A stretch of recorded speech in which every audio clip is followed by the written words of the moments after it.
promised, wanted to bring you just a quick little training for you. And this is going to be training 1 of 2 on working with your sphere of influence, just giving you some tips to help you generate additional real estate leads. So what is your sphere of influence? Why do you need it? And how can you utilize it to build your business? Well, that's what we're going to talk about. But ultimately, your sphere of influence is everyone in your network, both in your personal and professional life, who values your opinion. All right, so look at that again. A lot of times, most people think your sphere of influence is just friends and family. No, it is anyone in your network, both personal and professional, who values your opinion. So hopefully for many of you, this has just doubled your sphere of influence. But it's also important because you can use it to attract new clients if you use it in the right way. And that's what we're going to talk about today and on the next training. But there are many ways to grow your sphere of influence, including networking, social media, and helping others. And that's what we're going to talk about today. So we're going to discuss using networking to help you improve your sphere of influence, as well as using social media to help you build a stronger sphere of influence, and then prioritizing your time with your followers.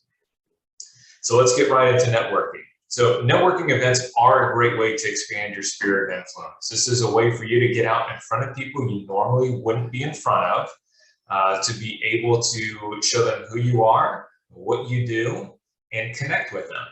And also just know this, you know, in this day and age, virtual events have become much larger than they ever have in the past. So don't count out virtual events. Those count as well.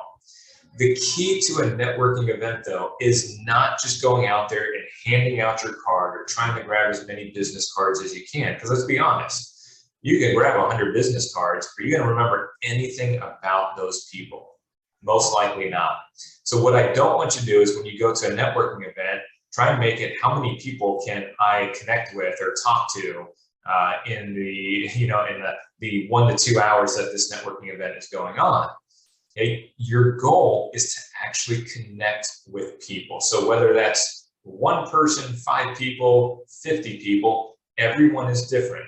I could not go and talk to 50 people and remember everything we chatted about.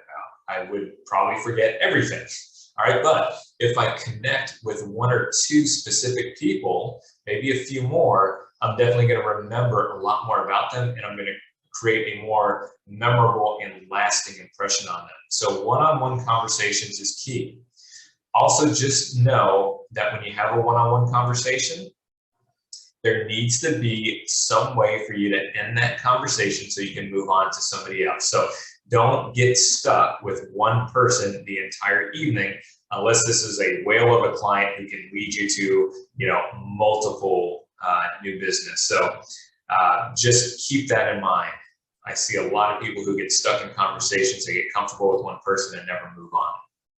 Okay, now, where can you find these events? You can find events online. That's typically where most people find them nowadays. But make sure you're finding events that fit your personality, any hobbies that you're into, any of your interests, anything that is of value to you, you can probably find an event online. So you can look through Facebook, meetup.com. There's also young adults groups. And for those of us that are a little older, there are also groups for us.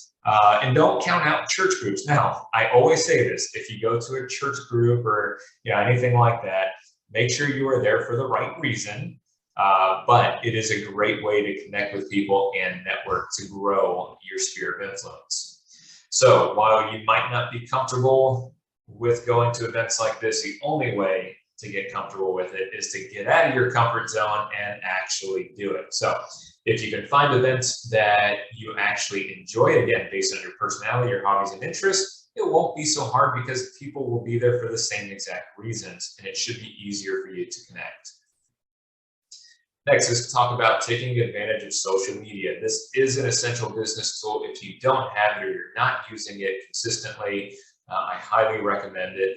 And of course, there are ways for you to post and do all that. I'm not going to talk to you about that on this training. What I do want to talk to you about is going through your friends list, looking at the people who are following you or who have friended you, and see who should be receiving marketing pieces. There may be different reasons for them to receive a marketing piece. It talked about traveling, or you know that they vacation in Florida often, why not have an investment property where they can come to every couple months and they can rent out the rest of the time, right? So go through your friends list and just see who should be receiving marketing pieces. Make sure you collect their email address and then just add them to your Chime account. And remember, your Chime account is not just for setting up property alerts and market alerts. You can also send out a newsletter every single month. So this is just a way for you to stay on top of mind to those people that are part of your social media. They are considered part of your social or your sphere of influence. You can research articles on how to expand and grow your sphere of influence on social media. So this is all about posting. Look, there are experts out there on it. I am not one of them, but you can easily Google what I should post on social media and get a ton of articles that can help you with that. And just keep in mind, you have the ability to reach out to every single person in your social media. So why not do that? Why not spend maybe an hour every other day or an hour every day, whatever you set up for your social media marketing, that can be part of it, where you're actually sending personal messages to everyone on your list. It may take you a year to go through them all. That's fine. You got the time, right? A year is coming, whether you want it to or not. So what are you going to do during that year to help you grow your business? Everything we do with growing your sphere of influence and working with your sphere of influence is really not designed to get immediate results. You may, and that's great if you do, but ultimately it's about building your pipeline, right? So the more you can do this, the more consistent you can get, the bigger that pipeline is going to be, and the bigger your sphere of influence is going to be. Next, pay special attention to those who matter most. And this is actually the last tip for this training. Think about who your ideal client is. You know, so we talked about reaching out to everyone on your social media. Well, not everyone on your social media is going to be your ideal client, right? And not everyone who's your ideal client is on social media. So it's important to make a list of people who specifically match your criteria as an ideal client.